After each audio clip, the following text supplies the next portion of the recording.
I've got this whole spiel because I've been thinking a lot about this stuff, like way too much. And the bottom line is that I believe that for AI readiness, so if you want to get your business ready for AI deployment, whatever that is going to be, you need good docs and you need APIs. That's the bottom line.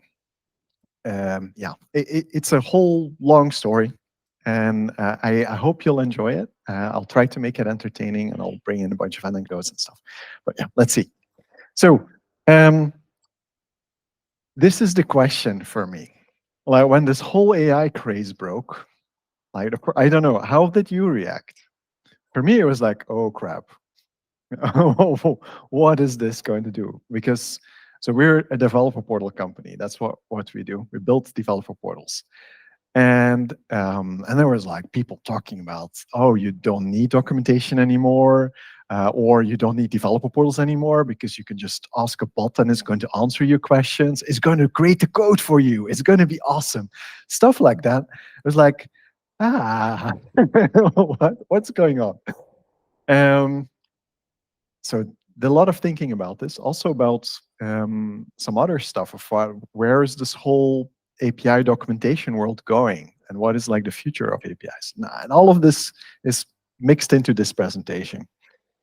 So if you're thinking about AI, so I think this is maybe the most actionable piece of this presentation. I'll go through a bunch of scenarios. So I think AI is not AI. So first of all, AI is machine learning, and it's been around for a very long time. And this is, I don't know, the third or the fourth hype cycle that we've gone through. You know, this is not the first time that this has exploded. Right now, it's huge and it's really, really big, but it's not the first time. This definitely is a bubble. We are sure. We just don't know what's going to be left over after the bubble. Some parts of it will remain. But there's a whole bunch of hyperbole that's, like, as you were saying, Sasha, it's just too much promise that is just not realistic. Or it might happen. It's I think it feels a lot like you know, the 2000s bubble, when the internet was going to change everything, and there was companies popping up doing all kind of crazy stuff, like you could buy dog food online. And people were, yeah, sure, here's my cash, build this thing. And then like 1 or 2 years later, it's like, no, this is not working, crash. Today you can buy dog food online. So so it was just, the world was not ready. And I think it's something similar that we're having again. And this is the nature of technology, I think. So I think the question is, what scenario is most likely to actually happen? So this is the really big one, that you can have an AI agent that's going to do all kinds of stuff for you. I think this is like self-driving cars. Like, it's been a couple of years now that they've been promising them, and in some very well restricted scenarios, it actually kind of works, although it's still scary and still accidents happen, and who's responsible? So there's a AI as a concierge that you could think about. It's like a support desk where you can go and ask a question, and that might be outside of your company, but there's now some initial signs that actually this is also scary and bad things happen, because that concierge hallucinates and makes up all kinds of stuff, and then you're liable for it, like the story of Alaska Airlines. The inward, I kind of can imagine an AI concierge that you can go and ask, like, hey, you know, what's our sales like this month? Or how many people have done blah, blah, blah. And that it will go and fetch certain APIs. I can imagine that. So maybe that will happen. AI centaurs is this idea. This was Cory Doctorow that was talking about this in one of his skating blog posts about how AI is a bubble. And he talks about, you know, this mixed teams of humans and computers that are doing stuff.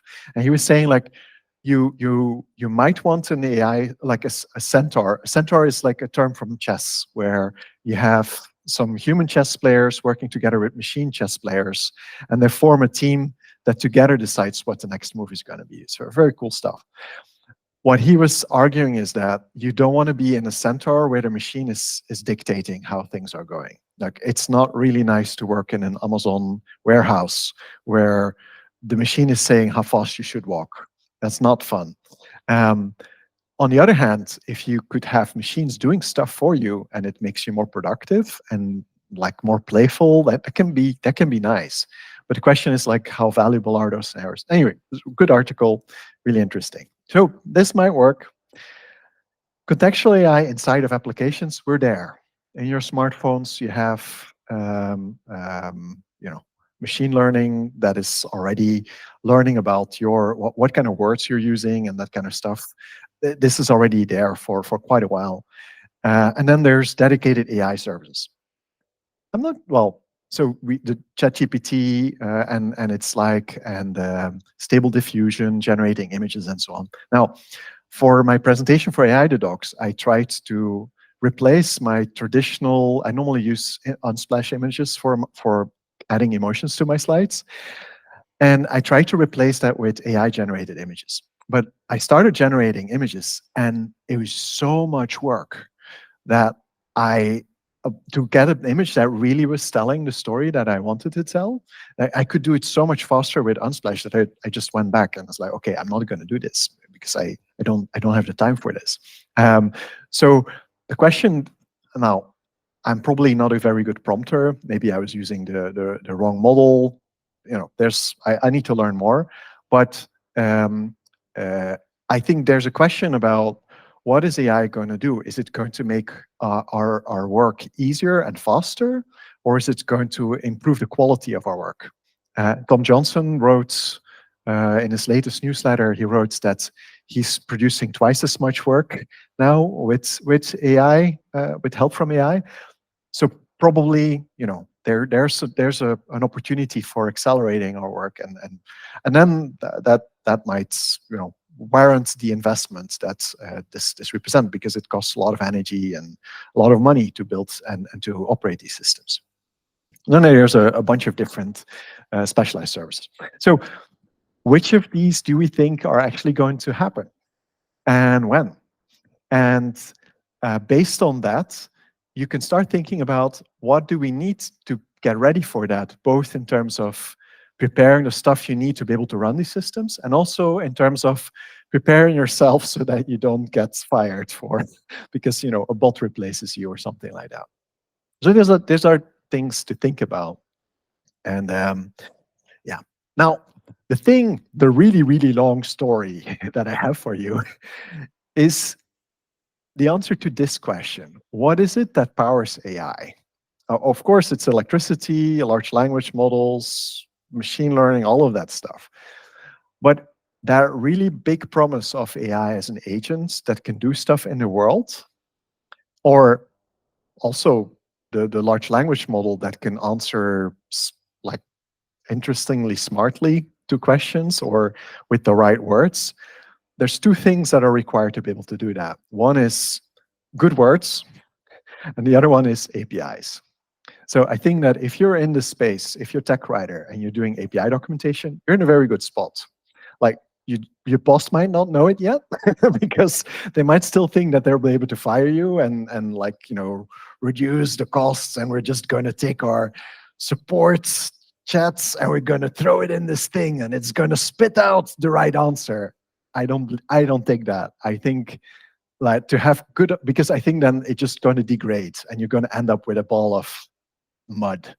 So if you have like the third, the fourth, the fifth generation of training on the output of AI, it's going to get worse and worse and worse. So I think that we need quality documentation more than ever before.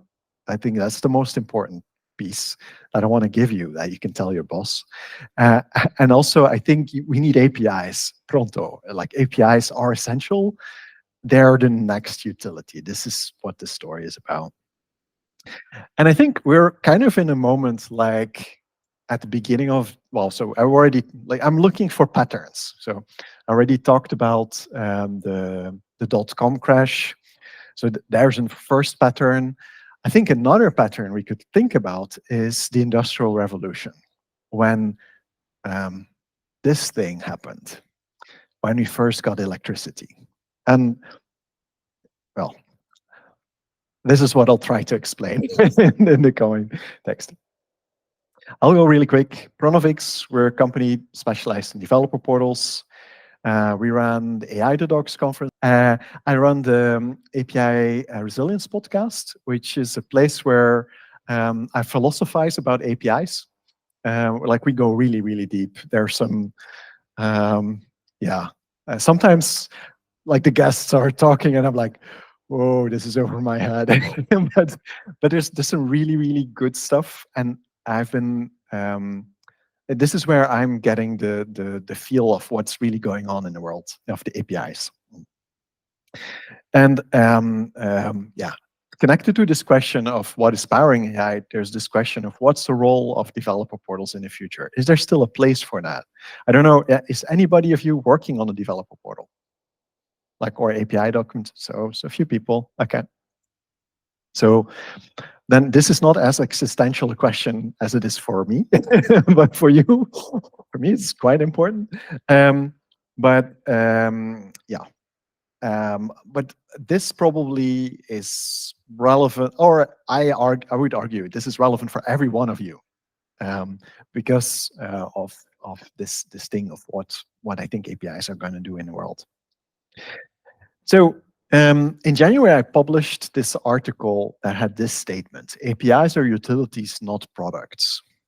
So if you're in the API space, you've probably heard people talk about APIs are products, and you should treat APIs as products, and should document them just the way that you would document a product.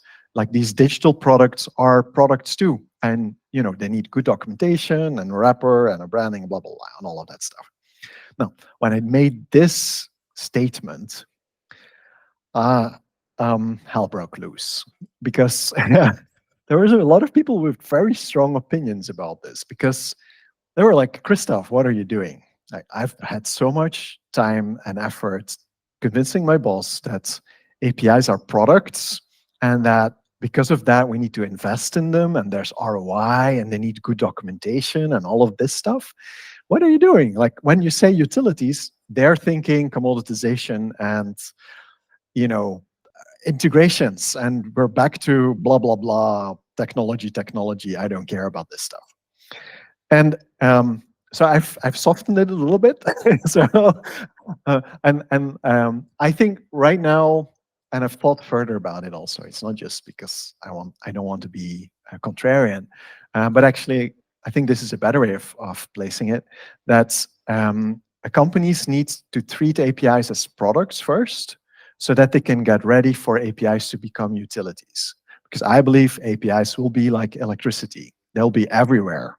And they'll be so ubiquitous and so important for enabling other stuff that, like, if you're thinking about any device, even this thing, even computers don't work without electricity.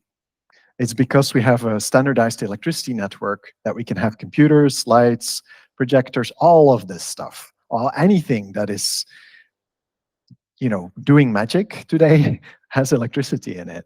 And I think APIs is like the next layer of magic, or magic enabler that's going to come next. How did I get to this story? Why did I start thinking that APIs are utilities and not products? This all started with Wardley mapping. Has anybody heard of Wardley mapping here before? Wardley mapping, yeah. So, yeah, you've heard it, yeah. So it's this is a strategy tool that was developed by Simon Wardley, and he developed it because when he was CEO of a company, he was asked, like, you need to make the strategy for this company. I was like, okay, so how do you make strategy? And he went looking, and he was like, everybody is just doing this. These are not his words. This is my way, or what I recall from what I read, how he talked about it. Everybody was just playing bullshit bingo. Like, we're going to be agile, and we're going to go to the cloud, and that was kind of like how you build a strategy statement for your company. And he was like, this does not make any sense, because it's not contextual. You're just saying what everybody else is doing. It's kind of like I don't know if your company has done the Spotify model. So you can copy Spotify's model, but you can't paste it. I love that because and it's the same thing that we keep doing in technology. We just follow along with the hype, and that does not work. So he came up with this idea. Is there some way of, and this came from when he was reading Sun Tzu, and in Sun Tzu, one of the things that is said is to develop a good strategy is you have to have a map of the land.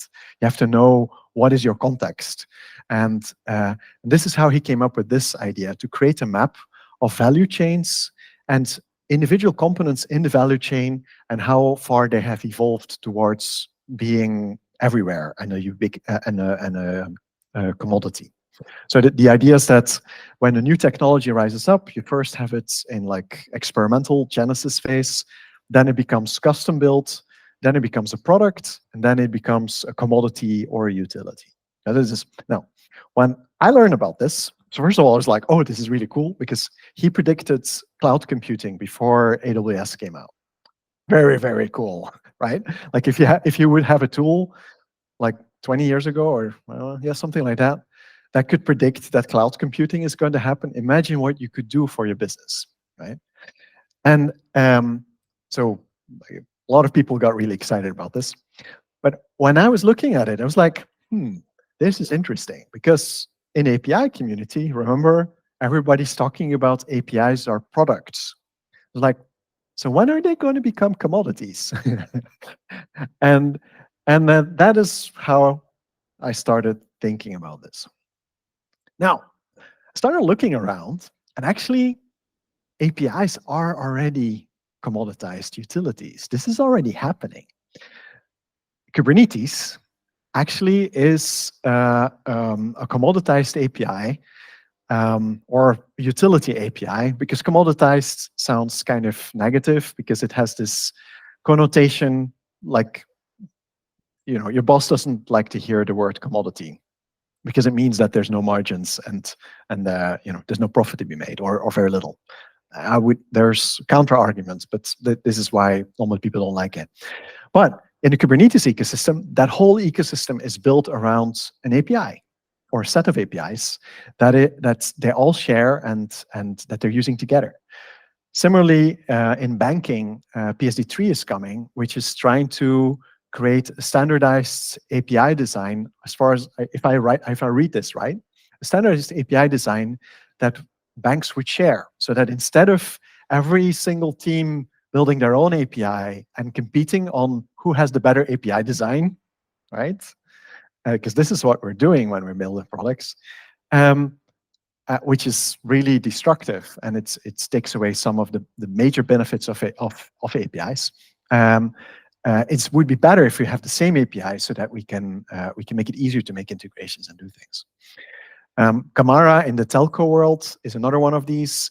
They're actually building a shared API across different telcos, so that these new capabilities, like things like boosting your bandwidth on your phone. So like you're at a festival, you're selling hot dogs, and there's just a whole bunch of people making selfies around you, and you don't have bandwidth, so you can't get the payment go through. Then you could use one of these APIs to boost your reception at cost, of course, so that you would have internet even if people are making pictures around you. So all of these are examples of this initial commoditization that is happening around us. Okay. Now, I talked about commodity does not necessarily mean that it's that there's no money. Visa has insane margins, even though that it's one of the biggest utilities out there. So that's maybe a counterpoint for when you talk, if you would talk about the switching models. So I want to take a little step back and talk a little bit about APIs, because if you look at what is under the hood in APIs, there's some interesting hints also here. So not only in orderly mapping, but also here you can find some hints. So API stand for Application Programming Interface. That first word application means that like we like to talk about APIs as legal bricks, but actually they're more like bricks, because when you're building an application, you don't want to break it down and build it back up. But it's not as sexy to to talk about that, because a brick is an intermediate good, and intermediate goods like in industrial production, they're semi-finished products. They're things that are being used to produce something else, and they're really, really like one of the epitomes of commoditization. Like normally, like nails, screws, all of this stuff. There's a few counterexamples like chips. Like right now, graphic chips are not, they're a commodity, but they're still really high margin. But normally, yeah, they're also not really high margin. Programming. A customer of an API is a developer. And there was this, well, who here is working with a DevRel team? Some people, okay. So a little while back, there was this whole hype around, APIs are the next thing that you should be doing, because this is how companies are going to buy you instead of your competitor. Because if you have really great developer experience, really good documentation, they will use your APIs, and you're going to get through the back door and sidestep this. Now, strategically, this is too much. This is too abstract. I'll skip over this part. Because this is about some of the strategic pieces. Last part is interfaces. An interface is normally where two systems meet each other, right? But I think there's another way of thinking about interfaces, as in a way of making things happen in distance, or to get information from a distance, okay? Application programming interfaces, right? They're interfaces. Does that word mean anything to you? Is this something, because this is where I've seen a lot of, a little while ago, I was talking about developer portals need to become interface portals. And people blanked on me. It was just, also it's kind of hot here and it's dark and we had a beer, or not. So I'm a little bit worried that if I just go on, it's not going to be good. Now, if you have, let me rephrase this. Okay. When you want to get something done with a company or with a person, how do you do that? What's step one? Sorry? Yes, but, or, well, no, let me rephrase it. So you already have a contract and you want to cancel your subscription. How do you do that?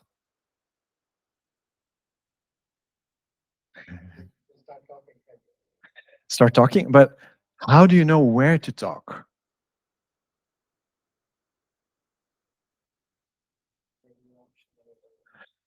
It's complicated, right? So maybe you go to LinkedIn or well, or X, or, well, whatever, and you say like something like, "Hey, you're a shitty product, whatever, whatever," or that's what some people will do, like if they want to complain, or maybe they'll send a letter or an email, but how do you know which is the right way? How do you know what is the lowest friction way of getting this job done? It's not clear. There's this gaping hole in how we work with the world, that it's like we have all these assumptions about how do you do an interaction. Like if you're a developer, you go to a developer portal and you use APIs to create an interaction. But what if there's already an app for doing that same thing? Why would you build a new one? Or what if you have a widget that can do the same thing, and you could just use the widget instead of using the API? what if you could just pick up the phone and call support person or talk to an AI bot? So all of these scenarios are ways to show that interaction and one of the core problems of accessibility, of allowing people to be able to do stuff, is figuring out what is the right interface for the right job. So this is why I am so excited about interfaces and about APIs, because I believe that this is this new layer that is going to take all of this weird stuff that we've developed, like phone books and websites, and well, probably website will stay, but you know, go and look on the App Store to find an app and whatever. All of these things, these are all interfaces, and finding the right interface for the right job is like one of the key things. And and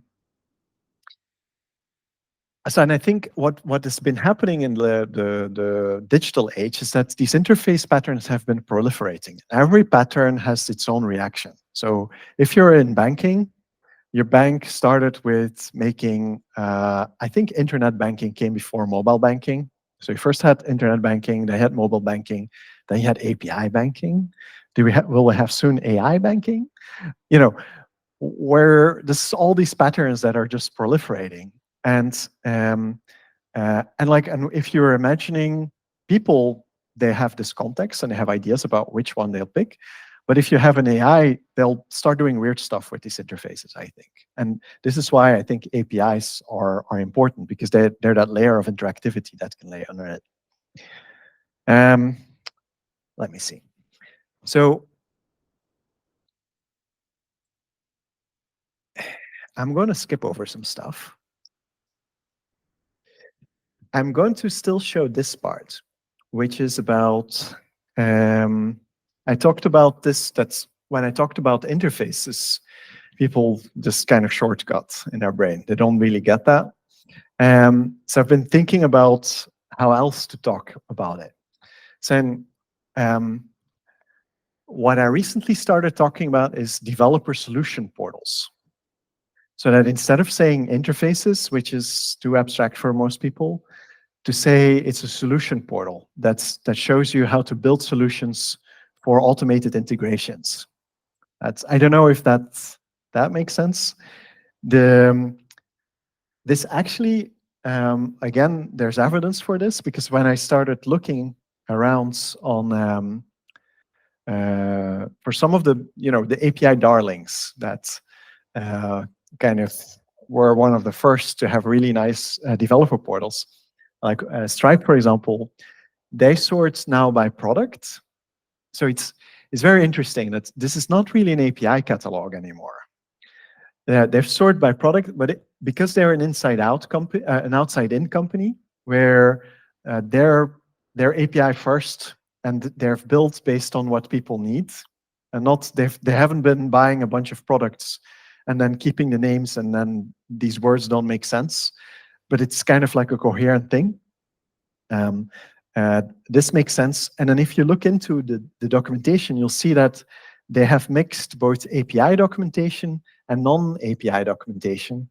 So like, for example, a pre-built checkout page for payments, that's also in their documentation. So you have a solution for payments. So if you can use Stripe for payments, and you can use the API for building something yourself, or you can use the pre-made thing. And they mix these two together. And I think this is what I mean with this interface portal, or this solution portal. Similar with Adyen, like they have this thing in their docs for payment terminals that is basically referring to an existing little box that you can buy. So instead of building your own API integration for your own payment terminal, you can just get a payment terminal also, which is another interface. So it's a less abstract interface that you can get for the same job.